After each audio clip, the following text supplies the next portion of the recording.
sometimes we'll set a goal and we won't work hard for it. Like sometimes when you set goals that are a little bit beyond your reach, it makes you work even harder to get there.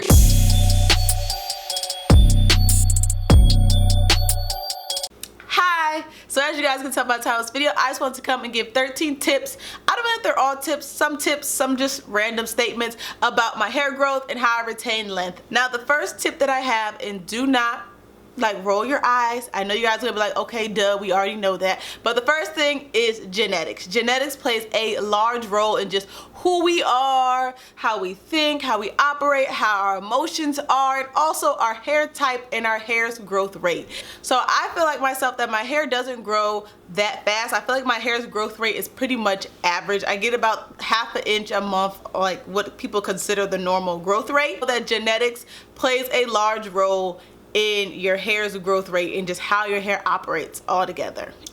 The next is that my hair tends to grow faster in the summer months, mostly around June, July. I've noticed that I get a lot more growth. I think it's more because of the sun and like the sun coming down, and I feel like it just nourishes my scalp. I don't know, but I do notice that my hair grows faster in the summer months, pretty much when it's hot outside. Another thing that I notice is when I work out consistently and I eat enough of like my macros and I get enough all my calories and nutrients through food, my hair tends to grow and flourish a lot more. I know as a person who I just don't really eat that much. I know a lot of people see skinny people like myself and you think we eat all the time, and there are a lot of skinny people who eat a lot, but me personally, I just don't eat that much. I can have one meal and 2 snacks and I'll be perfectly fine for the day. So I learned that I have to make sure I have my full macro intake daily, and I'm also working out. I notice that when I work out, I get my heart rate up and I create a sweat, that my hair grows a lot faster that way, and I am able to like get my full potential growth rate. That's another thing.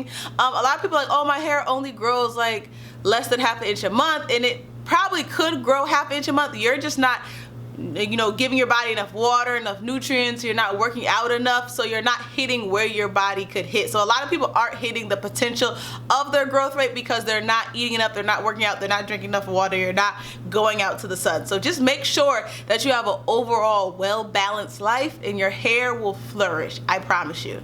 Another thing that I learned that my hair likes, or pretty much my scalp likes, is shampooing. My scalp loves to be clean, but definitely make sure that you have a great shampoo routine. Like you're really cleaning all of your scalp. I know a lot of people just put the shampoo on and they just go like that. I like to section my hair off when I am shampooing to make sure my scalp gets all the shampoo it needs, and I also like to leave the shampoo on my section. So pretty much I'll do this section, let the shampoo sit, and I'll go to this section and I'll go to the back section, and then I'll rinse it out like that. It's kind of like when you're washing dishes, you put some soap in a dish and you want to let it sit there, kind of let it marinate in the soapy water just so the detergent or like the soap or whatever can get all the gunk off your dishes. That's how I kind of think about it with my hair. I like the shampoo. I don't want to just put the shampoo on my hair, rub, and then rinse it out. You want to put the shampoo on your hair, let it sit for a little bit so it can loosen up all the dirt off your hair and scalp, and then once you rinse it out, they'll all just wash right out. So definitely like at least remember to leave the shampoo on each section for at least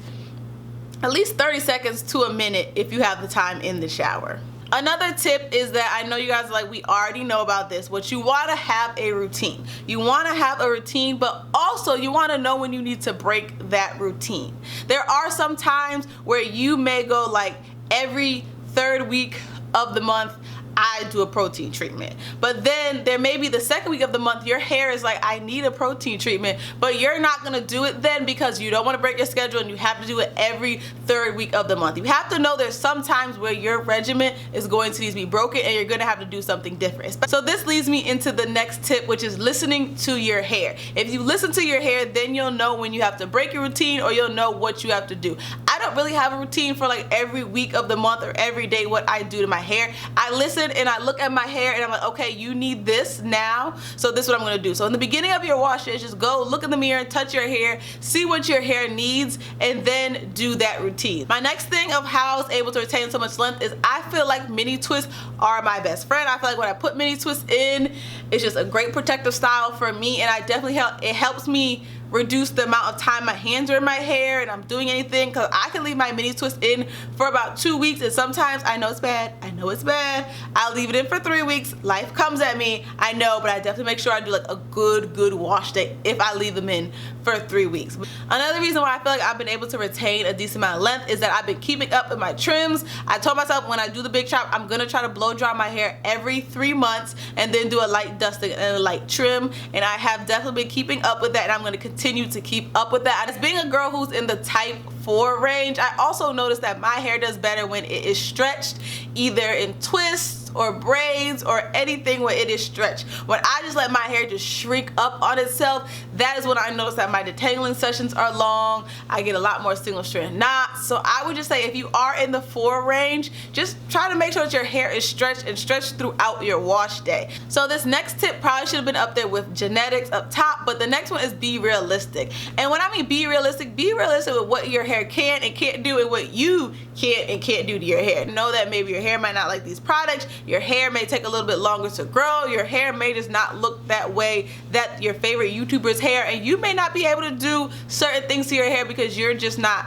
at that level yet. I know a big thing is wash and goes, and a lot of people feel like my hair just doesn't do a wash and go, and it may not be your hair, it just means that you don't know how to do a wash and go. Like, it's not that my hair can't do a wash and go, it's that I don't know how to do a wash and go with my type of hair yet, and you will. So just be realistic, it's gonna take you some time. Some of these YouTubers wash and style their hair twice a week just to give you as many videos as they can. So the more they're doing their hair, the more they're learning, and the more they're being able to perfect their craft, which is like their wash and goes or their twist outs or anything else like that. Well, most people, like most normal people like myself, we wash our hair maybe once a week, style it, and then we'll leave that style in, or we wash it every 2 weeks. So we're not in our hair as much, we're not styling as much, we're not able to go through as many products as like YouTubers do. So you have to just be realistic that you might not be able to do something now, but you probably can do it later. Another thing that I learned, especially with my natural hair day, is that I normally have long washes. With my relaxed hair, I had long wash days. Emphasis on like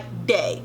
I now have long wash weekends. Like sometimes my wash days run over into the next day, especially when it goes with styling. Like I'm able to deep condition, I'm able to like shampoo, deep condition, detangle, put my leave-in conditioner in one day. But that styling part, I'm not really that good with styling my hair. Like, I think this style came out decent. I am trying to become the flat twist out queen, and I'm working toward it. You know, I'm working toward it.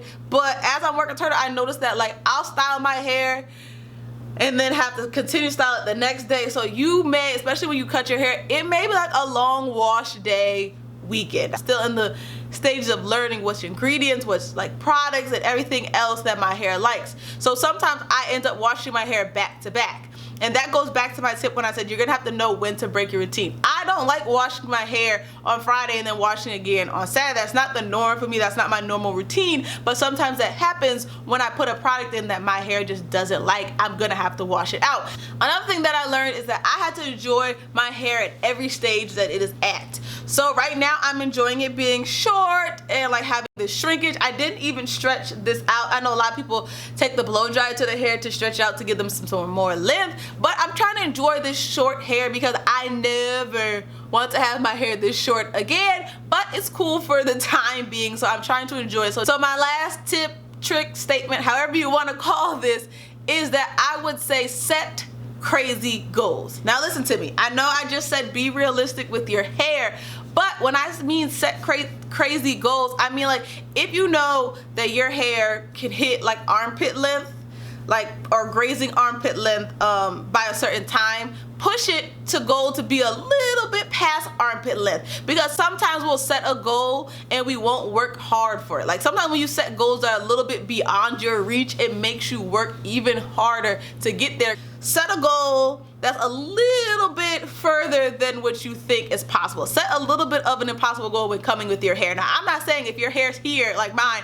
and they're like, I want my hair at tailbone length by 6 months from now. That is a crazy impossible goal. But I would say if my hair is right here, like my hair is grazing armpit length and I want my hair to be like kind of at nipple boob length by my 1 year anniversary, which would be March. Now, I think I probably could get it grazing, but I'm going to set the goal that's going to be full nipple length. That means that I have to make sure I'm up on my moistures, I'm up on my trims, I'm making sure I'm protective styling, I'm making sure that my washes are on point, because I can't lose any inches at all. I can't, you know, have any setbacks, because then it won't help me reach my goal. Now, if I was like, my hair's an armpit length and I want my hair to be like an inch or two more, just a slight goal by March, then I'm giving myself some wiggle room to mess up.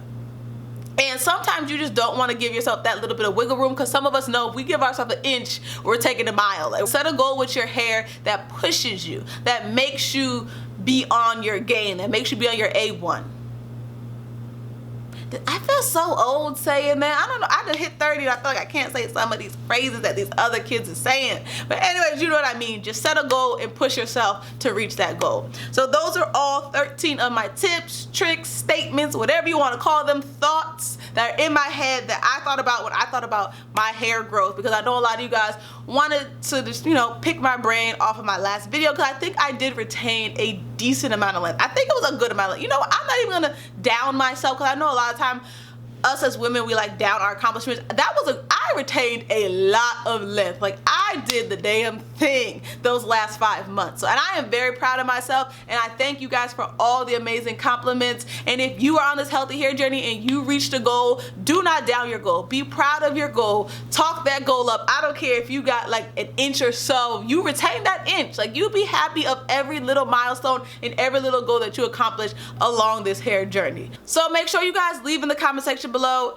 any hair growth tips, tricks, statements, anything that you want about hair growth and hair retention in the comment section below, because you guys can definitely help out, because these were only 13 things I can think about, but there's plenty other things that may work for other people and may just not work for me. Remember, this hair growth thing is not a one size fits all. It is tailored to each person. So yeah, I'll talk to you guys in the comment section, and I'll see you in the next video. Bye!